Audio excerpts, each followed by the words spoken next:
오늘은 연휴 동안에 집에서 쉬는 분들을 위해 가지고 웹소설을 추천해 보려고 합니다. 예전 영상에서 서점원의 인생 만화책과 인생 웹툰을 꼽는 영상을 만들었었고, 그 말미에 이제 웹소설도 한번 다뤄보겠다라고 했었는데요. 네, 바로 오늘 한번 해보려고 합니다. 근데 오늘은 뭔가 인생 웹소설이다 라고 이렇게 탑 몇 이렇게 꼽는 게 아니라, 제가 읽어보고 요거 되게 재미있다, 이거 좀 더 많은 사람들이 읽어봤으면 좋겠다 싶은 웹소설 6편을 소개해보는 시간으로 한번 해보겠습니다. 자, 그럼 빠르게 소개해보겠습니다. 첫 번째는 바로 관존 이강진입니다. 네, 카카페에서 연재하고 있고요. 원래 웹소설은 포졸 이강진이라는 이름으로 연재가 되었었는데, 이게 웹툰화가 되면서 관존 이강진이라고 이름이 바뀌어가지고 나왔거든요. 그 이후로 소설 제목도 개정되어가지고 지금은 관존 이강진이라고 나와 있습니다. 네, 인생 웹툰 소개를 할 때 제가 아비무쌍이라고 하는 작품을 꼽았었는데, 그 원작 작가님의 작품이에요. 네, 다른 작품이죠. 같은 작가님의 다른 작품이고요. 그래서 같은 세계관을 공유하기도 해요. 이 아비무쌍에 나오는 주인공과 이 관존 이강진이라는 인물이 조금 얽혀있는 에피소드도 등장을 했습니다. 그리고 무엇보다 정통 무협이에요. 제가 좀 그 회빙환이라고 하는 작품들 물론 좋아는 하는데, 그래도 저는 좀 나이가 있어서 그런지 몰라도 역시 정통을 좀 좋아하거든요. 정통 무협이라거나 정통 판타지를 더 좋아하는 편이기는 한데, 요거는 정말 정통 무협입니다. 이 관존이라고 하는 이 존이 이 세계관에서 천하에서 제일 강한 5명의 사람을 오존이라고 부르거든요. 네. 그 중에 한 명인 관존 이강진이라고 하는 인물에 대한 이야기입니다. 근데 이거 정말 재미있어요. 이 이강진이라는 캐릭터 자체도 진짜 매력적이고요. 부잣집 도련님의 잘생기고 똑똑하고 엄청 똑똑하고, 그런데 이제 사이코패스예요. 그러니까 타고나기를 사이코패스로 타고나가지고 되게 어릴 때부터 사람들이 꺼려하고 싫어하고, 그런 상황에서 우연히 약간 사짜 기질이 있는 사기꾼 같은 스승을 만나게 되고, 그의 교육 덕분에 점점 사람이 되어가는이 아니라 사람처럼 살아가는 방법을 배우게 됩니다. 그렇게 사람들과 섞여가지고 살아가면서 대인이라고 하는 꿈을 꾸게 되죠. 네, 나는 대인이 되겠어 라고 하는 꿈을 품고 성장해 나가는 내용입니다. 네, 관존 이강진 강력하게 추천드립니다. 두 번째로 소개할 웹소설은 그림자 서약입니다. 네, 이 작품 역시 정통 판타지고요. 그리고 카카페에서 연재되고 있습니다. 제 기준으로는 정말 명작입니다. 정말 명작인데, 사실 이렇게 소개를 하면서 아마 다른 분들께는 호불호가 좀 심하게 갈릴 수도 있겠다라는 예상을 조심스레 해봅니다. 왜냐면은 이 작품이 좀 요즘 나오는 웹소설 치고는 전개가 정말 느려요. 엄청 느립니다. 네, 그렇기 때문에 분명히 내용은 진짜 매력적이고 흥미진진해요. 재미있고요. 하지만 스토리 전개 속도가 워낙에 느리다 보니까 빠릿빠릿한 속도감을 원하시는 독자분들께서는 답답함을 느끼실 수도 있을 것 같아요. 그림자 서약은 개인적으로 장르를 구분을 하자면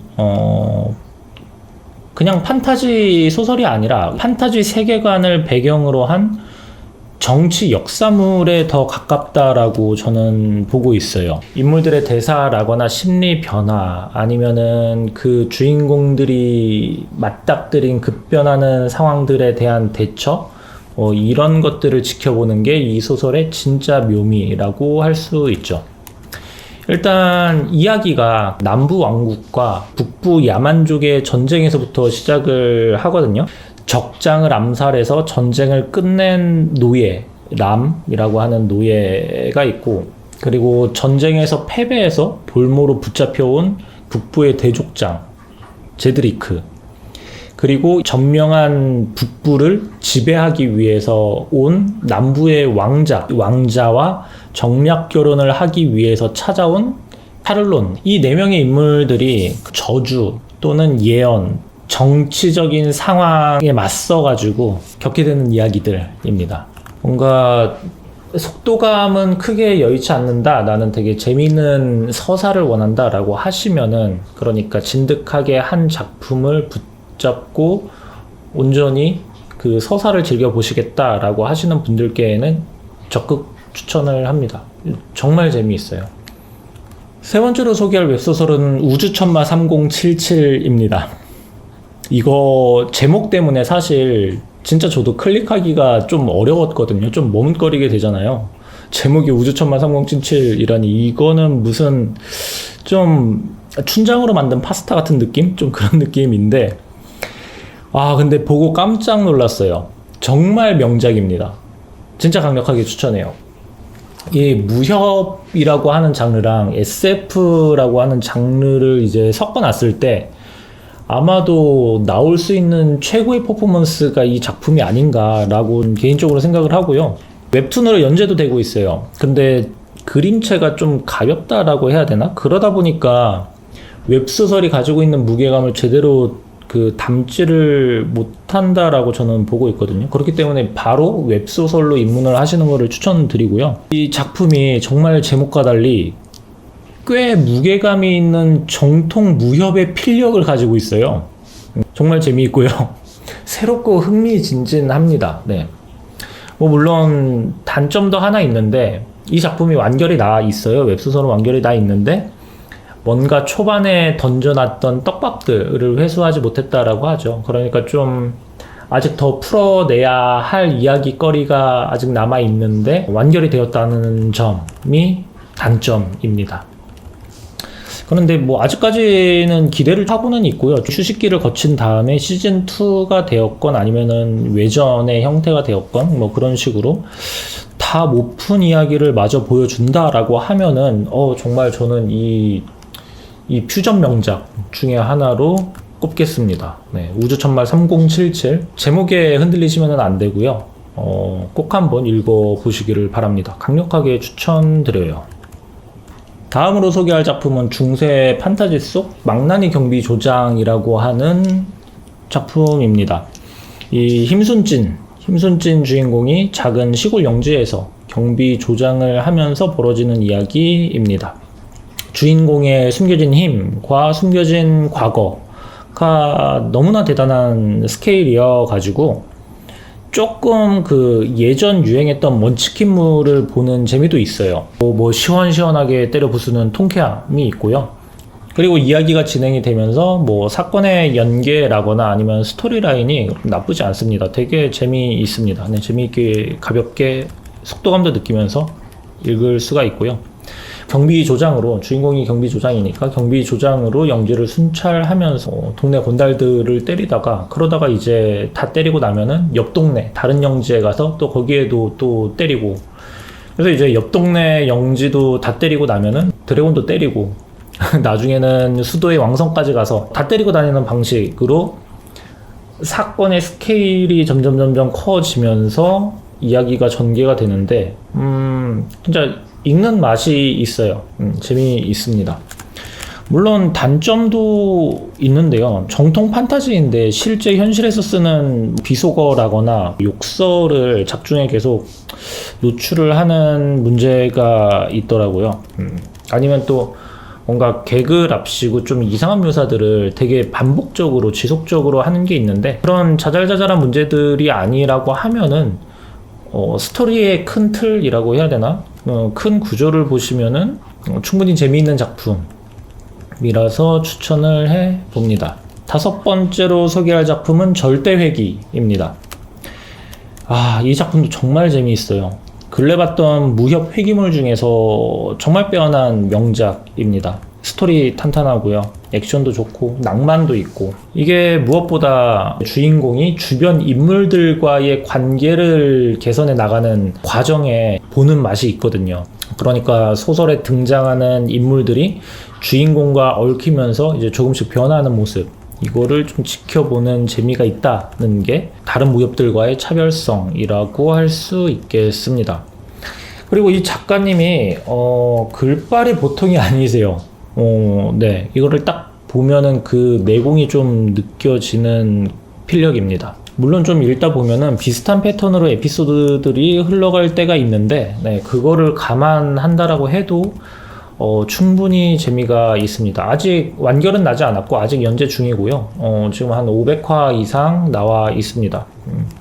저는 이 작품을 그 처음에 한번 첫 화 딱 보기 시작해가지고 정말 몇 날 며칠을 이 작품만 정주행을 했어요. 중간에 도저히 이거를 멈출 수가 없더라고요. 진짜 재미있습니다. 아마 이번에 읽기 시작하시면은 남아있는 설 연휴가 모자라지 않을까 생각을 하고요. 강력하게 추천을 하는 작품입니다.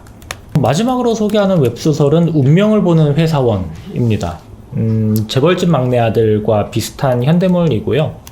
저는 보통 웹소설을 볼 때 판타지나 무협 장르를 제일 많이 보거든요. 현대물은 피하는 편인데, 피한다라기보다는 뭐 워낙에 판타지랑 무협에도 읽을 것들이 많으니까 순위가 조금 밀리는 것 뿐인데, 근데 이거는 진짜 재미있게 봤어요. 재벌집 막내 아들이 주인공이 회귀를 해서 미래에 무슨 일이 벌어질지를 아는 것이 능력이라고 한다면은, 이 운명을 보는 회사원은 제목에서도 알 수 있듯이 진짜 운명을 봐요. 주인공이 가진 능력이 그 사주와 관상을 보는 능력이거든요. 정확도가 100%예요.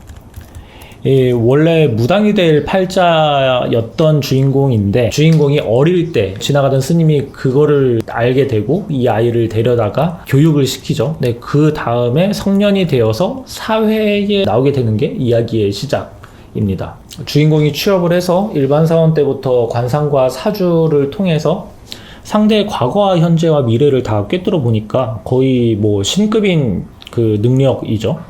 네, 그렇게 상대의 약점을 이용하기도 하고, 그리고 그 사람의 숨겨진 재능을 찾기도 하고, 그러면서 직장 내에서 성장해 나가는 내용입니다. 이것도 정말 재미있어요. 네, 운명을 보는 회사원 추천합니다.